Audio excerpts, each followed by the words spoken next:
ओम। राष्ट्रवीर लाला लाजपत राय 13वां भाग। स्वामी श्रद्धानंद जी के बलिदान पर। स्वामी श्रद्धानंद जी महाराज के बलिदान की घटना को मैं लाला लाजपत राय के जीवन की एक अत्यंत महत्वपूर्ण घटना मानता हूँ। वैसे तो सन 1897 में ब्लेखराम जी के बलिदान के समय भी स्वामी जी की हत्या का षड्यंत्र रचा गया था। फिर मालाबार हत्याकांड के समय लाहौर में उनकी हत्या का षड्यंत्र विफल बना दिया गया। स्वामी जी के बलिदान के समय दिल्ली में एक विराट सभा में लाला जी ने जो ऐतिहासिक भाषण दिया वह तत्कालीन पत्रों के आधार पर यहाँ दिया जाता है। उसी अवसर पर लाला जी ने यह सिंहनाद किया था।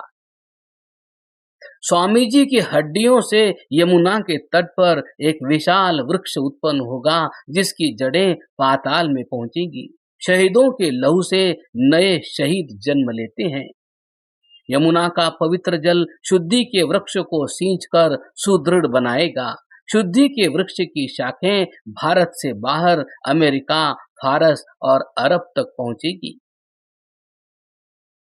लाला लाजपत राय जी ने भाषण आरंभ करते हुए कहा, सभापति महाशय तथा उपस्थित भाइयों, आज 22 करोड़ हिंदुओं में स्वामी श्रद्धानंद जी की मृत्यु के कारण हाहाकार मची हुई है।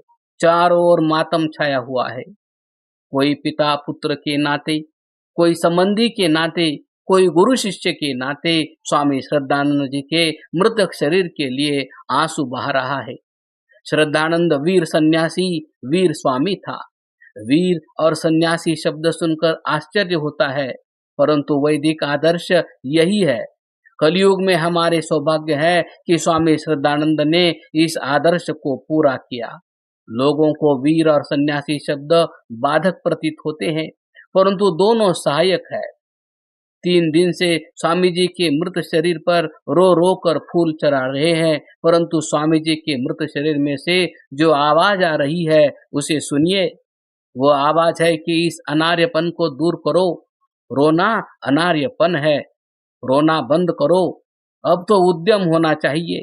स्वामी श्रद्धानंद के एक एक कतरे से उनकी हड्डियों से दरख्त उगेगा जिसकी जड़ें पाताल में जाएगी। मित्रों, रोना धोना समाप्त करो। प्राइवेट रिश्तों में हम सारी आयु रोएंगे। यह समय रोने का नहीं है। यह समय यह दिखाने का है कि जिसने यह समझा था कि स्वामी जी का खून कर शुद्धि बंद होगी, वह वृक्ष स्वामी जी के खून से सींचा जाकर भारत में बढ़ेगा और फैलकर संसार भर में फैलेगा। किसी व्यक्ति ने लिखा था कि स्वामी जी की अर्थी यमुना में बहेगी, परंतु याद रखना चाहिए कि यमुना इतनी निर्दयी नहीं है। यमुना शुद्धि की अर्थी को बहाती नहीं। मित्रों, कुछ क्षेत्रों में यह कहा जाता है कि स्वामी जी की मृत्यु सांप्रदायिकता, कम्युनलिज्म का नतीजा है।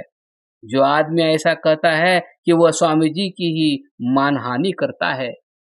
स्वामी जी पॉलिटिकल कम्युनलिज्म के सदा से विरोधी रहे हैं। कोई भी हिंदू नेता पॉलिटिकल कम्युनिज्म को नहीं चाहता। स्वामी जी यही चाहते थे कि हम भी ईसाई और मुसलमानों की तरह अपने धर्म का प्रचार करें। मैं हिंदू मुस्लिम एकता का समर्थक हूँ, परंतु धर्म प्रचार को बंद कर एकता नहीं कराना चाहता। हम जानते हैं कि स्वामी श्रद्धानंद देर से मौत के निशाना बने हुए थे और भी कई लोग आज उनकी गोलियों के निशाने बने हुए हैं।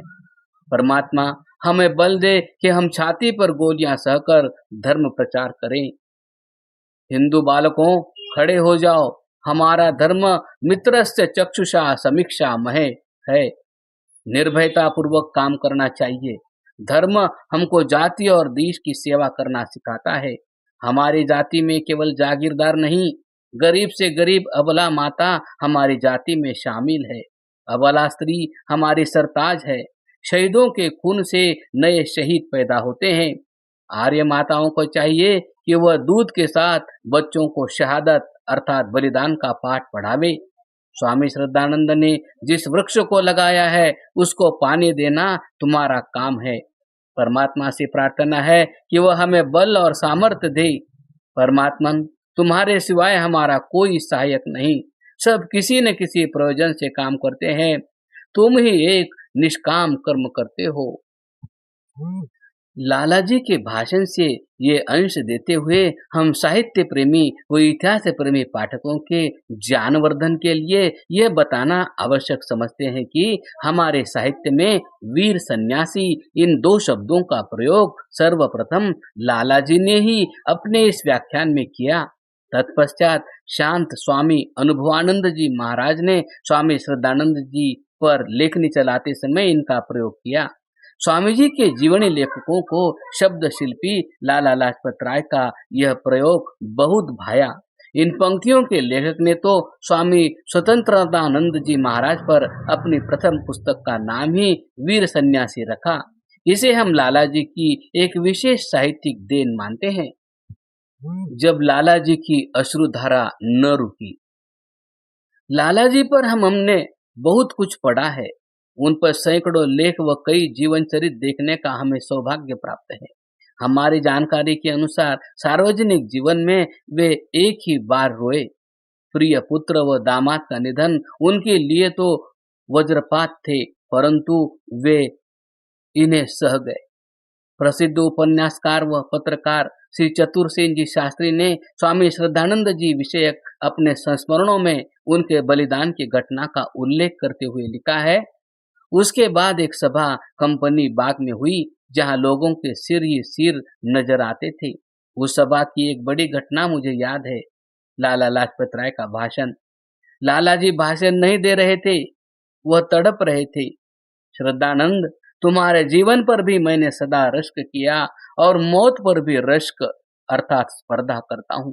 भगवान मुझे भी ऐसी ही मौत दे तो मैं इतना समझूं कि मैं तुमसे आगे न बढ़ सका तो पीछे भी न रहा। और झरझर आंसू उस नरशार्दुल की आंखों से बह रहे थे।